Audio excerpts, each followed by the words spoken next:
Hello, everyone, and welcome back to the Football Chuggu Podcast. My name is Thomas Durning, and today I'm joined by my co-host, Pearse McLaughlin. Hiya, how you Hello, doing? Pearse. I'm doing well. On today's podcast, we will be discussing and reviewing Scotland's two Euro qualifying group stage matches against Cyprus and Spain, and at the end, Pearse will give his Asian football roundup. Coming up next, we will be discussing the Scotland versus Cyprus match. So on Sunday, Scotland defeated Cyprus. On Saturday, Scotland defeated Cyprus 3-0, which was Scotland's first winning start to a Euro qualification campaign since 2006. Pearse, what was your thoughts of the match? Eh, I thought the match against Cyprus was a bit of a slow burner. Um, Although Scotland won in 1-0 and they didn't look in any danger of conceding a goal. The substitutes I think it was about the 70th minute mark. McTominay, Dykes, and a few others came on and kind of freshened things up. I think it was Christie as well. They came on and added a real spark to the team and ended up McTominay getting two goals and from the 85th minute onwards. I think two goals in 5 minutes. Him and Christie and Dykes, the three of them impacted the result, making it a very comfortable 3-0 win on paper. But it was more a frustration than obviously the three of them getting the start on last night against Spain. But in terms of it, it's a fantastic achievement to kick off a winning campaign, because usually Scotland are always kind of towards the end chasing to try and nick qualification, whereas getting 6 points and obviously winning your first game, it gives you that kind of platform to go on and hopefully have a chance of going through it as one of the top two seeds in the group. Yeah, well, I watched the game, and I agree. It was a flat kind of performance. I just felt the time of the kickoff as well. It was like a 2 o'clock in the afternoon Saturday. I just felt like the fans, like I felt the fans were a bit flat, and I felt like the performance was a bit flat. Cyprus, they came to the game and just kind of sat and defended the whole game. They didn't really want to. They weren't really adventurous in terms of pushing players forward. They just kind of sat there. And Scotland found it very hard to break them down. There was a lot of the play was very slow. Not a lot of chances were getting created. And I just think that kind of impacted the fans as well. I just think it was a very flat performance, but listen, it was one of the performances in games where just get the win and move on. Obviously we got the first goal with John McGinn in about the 20th minute, and after that, well, I thought that right, we'll we'll relax a bit more and we'll be a bit more creative and we'll go on and win this quite comfortably. But it didn't kind of go out, it didn't kind of turn that way. The game kind of dragged a bit more, and then as you said, it was until the subs came on. And I think it was Christie and McTominay when they came on, especially. I felt that the performance, really changed, because when it's 1-0, you know, the other team was still in the game. So yeah, Scott McTominay and Christie came on, and I felt, the performance was a little bit better. And then when McTominay got the second goal, that was a game done. And then obviously got the third goal. So no, it was a great start. 3 goals, 3 points. Not the best performance, but it doesn't really matter. I was going to ask you about Angus Gunn. He obviously made his debut for Scotland on Saturday. So, what was your thoughts? How do you think he done? Um, I don't think it really had anything to do, to be honest. I think my grand could have put in goals. But no, in terms of it's good to get a clean sheet in his debut and then back up again for another one. But it's good to see him get a start. He did look quite a presence in goals, even though he didn't have much to do. And he looked quite composed. But no, it's good to see him get his first start across the Kelly, and there's a couple of good goalkeepers, but they've not been like dominant in the SPL this season. They've been quite inconsistent, because I know both of them are top quality keepers. Because Scotland have always produced top quality keepers. You look at Craig Gordon, Al McGregor, David Marshall. I mean, the list goes on. Andy Gorham as well. So we've always been blessed in that department. But no, he looks a presence, and he looks quite a calming, and that's the thing. Like Scotland are built on having a solid foundation at the back, and with a good defence and a good goalkeeper, you can build, and it's a good platform to build on. And I think will do his confidence well to good, to be honest, that he can maybe go on and win more caps. And the fact he's at a good age as well, at 26. Yeah, 26 or 27. Aye. It was a good age Um, for anybody, played till about 40. no, no, I agree. It was a perfect debut for him because he hardly had anything to do. Mm. Um, you know, I think that's a perfect game for a goalie to have a debut because I think Steve Clarke kind of had a feeling that Cyprus weren't really going to come out and be very attacking. So for Angus Gunn to come in and didn't really do anything. I mean, he had one moment, I think it was in the first half where he slipped, and it was a bit of a nervous moment, but I mean, it was. I mean, he quickly sorted it all out. But no, he was really good. His kicking was really good. Um, he looks really tall. He was really tall, for a keeper. Kind of got that Craig Gordon build. He's a good age as well, so I don't see why not. He can't stay as Scotland #1 for years to come. Yeah, it was quite full circle as well, because it was before the match, obviously, Steve Clarke announced he got a new deal until Euro 2026. And then obviously his first game in charge of Scotland 4 years ago was Cyprus. But obviously 3-0 was a better result than the 2-1 nearly one had in the first time. But it just shows you how far the squad is coming in that time. No, absolutely. But it was a perfect performance, and we'll now move on to Scotland's next match, which was against Spain. So this was last night, and Scotland defeated Spain 2-0, which was Sorry, Scotland's can first you say win. that again, mate? It was Scotland defeated Spain 2-0, which was Scotland's first win against Spain since 1984. Pearse, what was your thoughts about the match? Absolutely buzzing. What a result. I think we'll be speaking of this result for about 20, 30 years down the line. It was absolutely fantastic. Steve Clarke got his game plan absolutely spot on. Because, as you know, Spain are very technical on the ball, but they were not allowed to play. The amount of energy, the pressing, the winning the fouls, just disrupting their play. It was absolutely spot on. And how many times did you see Spain pass the ball at the pitch last night? Or they were going down, diving, trying to win penalties, trying to get Andy Robertson sent off. And nah, it was just nice to see, because I was like, see, as soon as we got to the first goal early on, that kind of set us up. So we didn't really have to like commit forward. We can just kind of let them copy us, and then we can just break. And it was a perfect game plan, because I don't think anyone's seen us taking the lead within like the first 5 minutes. And what a start it was, to be honest. But no, a lot of the players were rattled. You've seen they were getting really agitated, and to be honest, it was quite a feisty encounter. Yeah, I don't know why, but I always said, like I said, that I just felt more confident about the Spain game than I did the Cyprus game because I just think with the way Scotland set up under Steve Clarke, like um, I just think it suits them when teams have more of the ball and Scotland can set up defensively and hit teams in the counter attack. I just think it suits them. And yeah, as you said, like what a brilliant performance it was. A night Hampden Park game. The fans they were right up for it from the first minute. I mean, it looks brilliant. Hmm. And the players were just, from the first minute, they just looked so up for it. And they looked so organised. The pressing at the front was really good. Uh, and, obviously with the goal for Scott McTominay in the first 5 minutes, that's a perfect start. That's what you want against teams like Spain. They did get better. I think for the first 20 minutes they were pretty poor, but they kind of settled down a bit. Had a few chances, hit the crossbar, but um, you know, Scotland still looked a threat, and then they obviously got the second goal.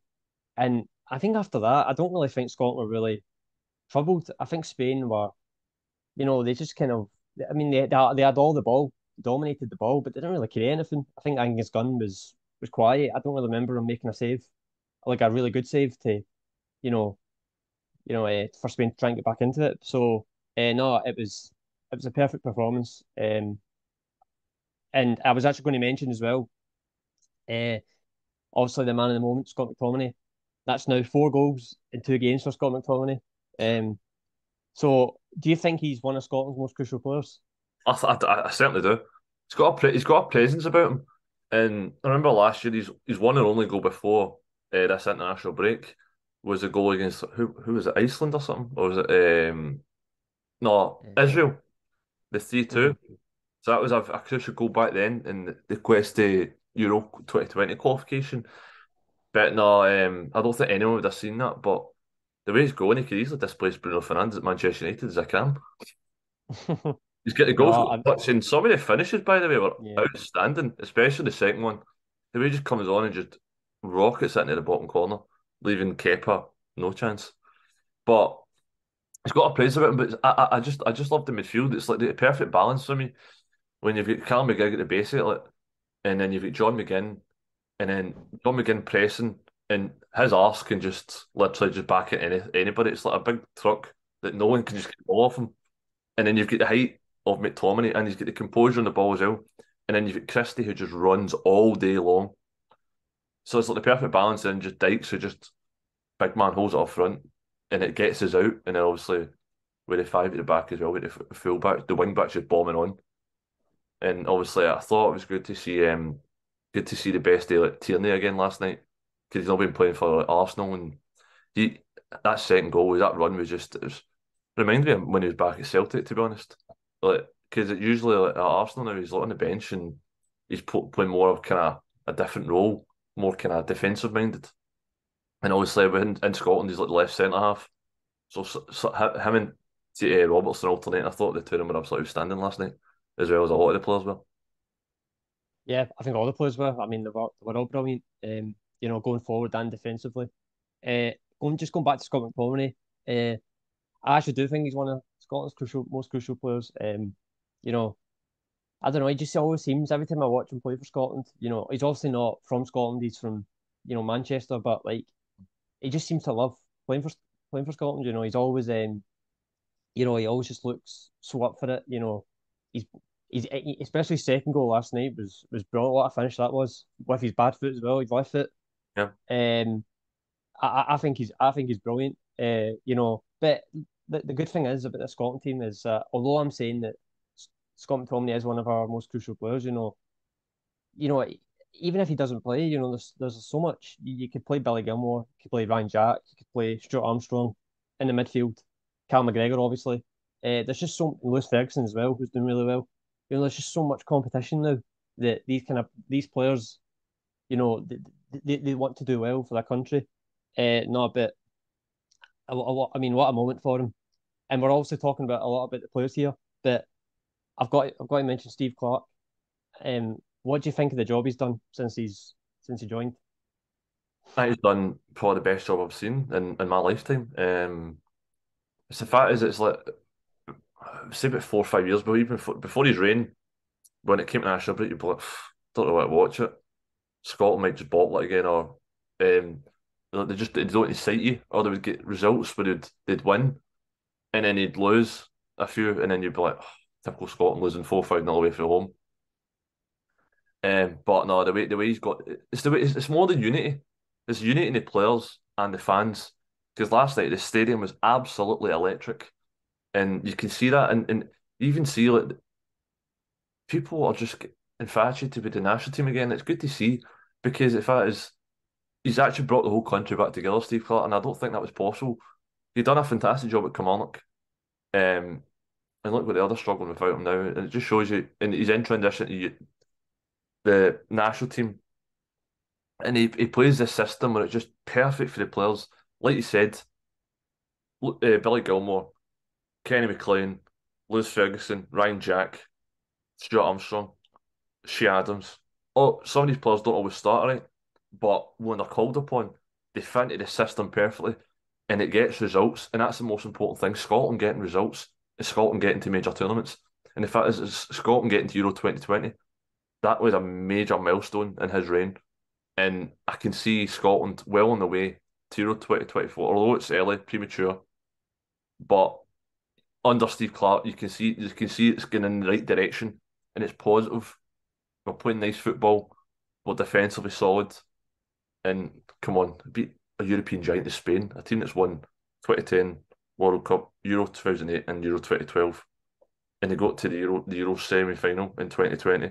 So let's not beat around the bush. They're not a bad side. They're going for a transition, losing key players like Ramos, Busquets, Iniesta, stuff like that. Like they've not, they're going through a transition period, and but although they underestimated because they made several changes last night for the team that beat Norway. No, they did, and I think that made Scotland even more determined to win. Hmm. Uh, but Steve Clarke, I mean, it's quite incredible the job he's done. I think, because when he joined in 2019, the Scotland team was, well, let's be honest, it was in a really bad place. Players didn't want to play. Players were just deciding that they would rather rest during the international break and not want to come up and play for Scotland. But he's just come in, and but the biggest thing for me with Steve Clarke is that he's just so calm. Like nothing that he never seems to get ahead of himself. He's just so calm. He just looks to the next game, and as you said, like the unity he's brought to this team again is just brilliant. And I mean, I think the players look like they love him. Like obviously he signed a new deal last week, and I think a few of the players since then have mentioned that that's kind of calmed the group down a bit. Because they know what the future is now, and you know it's just the organisation as well for me. Like everything they play, every player that plays, they just know exactly what they're doing. I mean, defensively, we just Scotland look like. I mean, it must be so hard to play against because like although like they do sit in and they play defensively, and it might not be everyone's cup of tea, but it works and it gets results. And no, I think it's a brilliant job. I really do. And he does get criticism a lot, Steve Clarke, but he deserves all the accolades because he's done a brilliant job. And I was just wanting to mention, obviously you were just talking about Spain there and there's transition, and there were a few of the comments last night I heard, I think from Rodri, Yep. the captain. He said that he accused the Scotland team of, the way they play is a bit rubbish. What do you think? What did you think of his comments when you heard that? It's a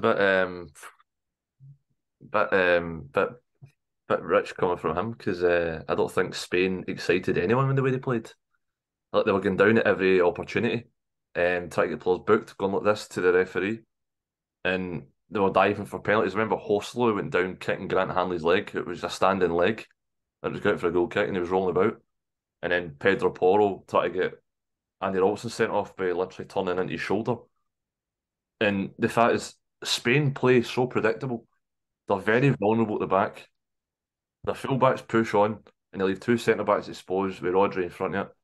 And they've not got any lightning pace. And up front, they've not really got like the big man, like Horslow. He was a flop at Newcastle. And then they're bringing on 35-year-old Iago Aspas. Good player, but 35, come on. But the fact is they made so many changes, but the fact is they play such a boring style, and yet again, he's one to talk because he left a few nasty because a lot of Arsenal fans, if you read on social media, like he done a nasty challenge on Odegaard on Friday's game, and then he left one on Tierney last night as well. So he needs to kind of watch himself because it sounds a bit butthurt, to be honest. Yeah, no, I felt I don't agree with what he said. No. Um, I felt, I mean, I don't mind. Obviously, he's annoyed that they've lost the game, but I felt he should have, shown a bit more class because I Yeah. think Scotland did deserve. I think Scotland deserved to win the game. We created the better chances. And yeah, just a word on Spain. They're obviously going through, as you said, they are going through a transition. They're not the same team as they were, 10 years ago. Um, I mean, it does sound like the new manager there has a lot of work to do with the team, Uh-huh. because they never really looked like scoring last night, apart from 10 minutes in the first half. But after that, they weren't really didn't really threaten Scotland. So no, they've got a lot of work to do. Um, but they are still a top team, and it's a brilliant result for Scotland. And a final question: do you think Scotland will qualify for Euro 2024? Absolutely, top of the group. I just do. See, and the fact is, it's Rodri's comments as well. Steve Clarke will pin it up in the dressing room and see me playing them away in Spain. That'll be the motivation right there. Because that, do you know what that is? That's arrogance, and it's underestimating Scotland's ability. Because Scotland's a team, they're a bunch of individuals, and we've got the perfect system, and you can see they've not got the perfect system yet. Although they beat Norway, who've got a good side, but they made, what was it, 8 changes from that side. So that's a bit of arrogance thinking you can just, oh, we'll just play the fringe players against Scotland and we'll get a comfortable win. No, that's not how international football works. International football is like putting your heart and soul, determination. And Scotland put a lot more fight, a lot more energy into the game last night. And although we didn't have a lot of possession, but when we had possession, we looked dangerous and we created the most dangerous chances. Like you said, the only chance that Spain really had was from crosses, and which is very unlike Spain, because Spain is also known for tiki-taka football. They've got very good technical players, fast players. They can beat a man 1v1, but their best chances came from crosses. And Scotland invited the crosses in because Scotland, more often than not, last night dealt with it. Because you'd Tierney, Hanley, and Porteous were all at the back, were colossal at the back, put their head on everything. And then you've got once you get past them, you've got the massive man that is Angus Gunn, 6'5". So no, I felt quite confident. But no, I do think we can qualify. But yet again, let's try down expectations. Let's just one game at a time. And obviously the next games for the next Euro qualifiers is in June. So when the season's finished, so you never know with form of players, injuries. Hopefully everything's all right. And obviously the season finishes in June, so players might be going on a holiday or might not be fully match fit. So just take it one game at a time. But no, absolutely perfect start of the campaign. 6 points for 6, 5 goals scored, 0 conceded. Couldn't ask for much better than that. No, as you said, no, I mean there's still a long way to go. I mean we're only 2 games into the group stage. In my opinion, I do think Scotland will qualify automatically. Because there's also 2 teams that can go through, and I just think with the way Scotland are set up, and I just think with the unity, especially with the fans, I just think they've got a lot going for them. As you said, the next camp for Scotland is really big. It's Norway away, so they're going to be playing in Oslo, and it's Georgia at home. So these next 2 games for Scotland are really big.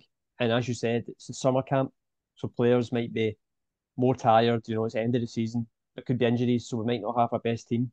Mhm. So we'll see what we're like coming out of that. And if we get 2 positive results, then I think Scotland are in a really, really good position. And they are in a good position right now, but there's still obviously a long way to go. But no, I do. I've got a good feeling. I think they will. Yeah. I think they will qualify. And the thing as well with Scotland, like you've got players that are not even in the squad that can still play crucial roles. Like you look at players like Anthony Nelson, Greg Taylor, David Turnbull, players at Aberdeen and whoever else down the Premier League. But like players that are on the fringe, like even Shankland last night going for 2 minutes. I think he's got like, what 16, 17 goals this season, maybe more. I think 20, was it 20 odd goals he's got this season? I think it's 20, yeah. Yeah, so there you go. So players like that are coming on for cameo roles, but at the end of the campaign, they could become crucial for us in terms of like injuries and suspensions and what have you. And I think like the way Steve Clarke is just like he's obviously 26 players in the squad now, but it could easily become 30, 35 in terms of players pick up injury suspensions. It's the unity's there. I do believe in the squad, and I think with the next campaign, if we get a win against Georgia and a draw against Norway at least, then that's you can't ask for much better than that. Yeah, no, as you said about it's just the depth of the team now, Mhm. which obviously, it puts us, it's such a big positive, and let's just hope they do the business in June. So for the final part of the show, Pearse will now give his Asian football roundup. Yeah, so there's a bit of news breaking out of South Korea because there's a new Kim Min-Jae played yesterday, and after the game, he was talking about fatigue. He says, "I'm mentally tired, and I just want to focus on my club right now, not the national team." And the Korean journalists and Korean media are getting mental, thinking he's going to retire at the age of 26. And more news to back this up as well. That I don't think he's going to retire, obviously, but it's still massive news. And then the fact is, after the game, him and Son, he blocked Son on social media which is your captain. So it's not really a great start to cleanse when you have to deal with your best central defender and your captain falling out. So I can see in the next camp for South Korea that Kim and Jae won't be a part of it. Obviously, talking about South Korea, um, they drew their first game 2-2 against Colombia. Son getting 2 goals on Friday, and then they lost narrowly to Uruguay 2-1 yesterday morning. And it was they played very well. At the back, they looked quite suspect in the counter attack because like, Uruguay were very, very pragmatic in their approach. But once they went forward, players like Federico Valverde, he just shows his class like in terms of just going forward. But and obviously it was VAR drama in that game as well because 2 goals were ruled out for South Korea to even obviously they were two friendlies, but they were very highly competitive. And Oh Young Go for Celtic scored an absolute screamer, but he was literally marginally offside to deny him a goal. But no, they looked pretty good. South Korea and Japan, similarly, they got a draw and a defeat against the same sides. And I think maybe Japan will be regretting not calling up Kyogo or Hatate because I think they lacked they didn't really look a goal for it, to be honest, because they lost 2-1 to Colombia yesterday and they drew 1-1 with Uruguay on Friday. Yeah, so that's the kind of Asian football news. So Japan and Korea both no the start they wanted in terms of like international break, but I think they're trying it more players. Japan were definitely trying it more players based in the J League, and it didn't work. And I think the manager will be under extreme pressure to Clarke, who is obviously the highest goal scoring Japanese forward. Thank you, Pearse, and thank you everyone for listening to this episode of the Football Chuggu Podcast. This podcast will be available to listen to on the Football Chuggu YouTube channel and also the Football Chuggu website. Thanks for listening and see you soon. Bye bye.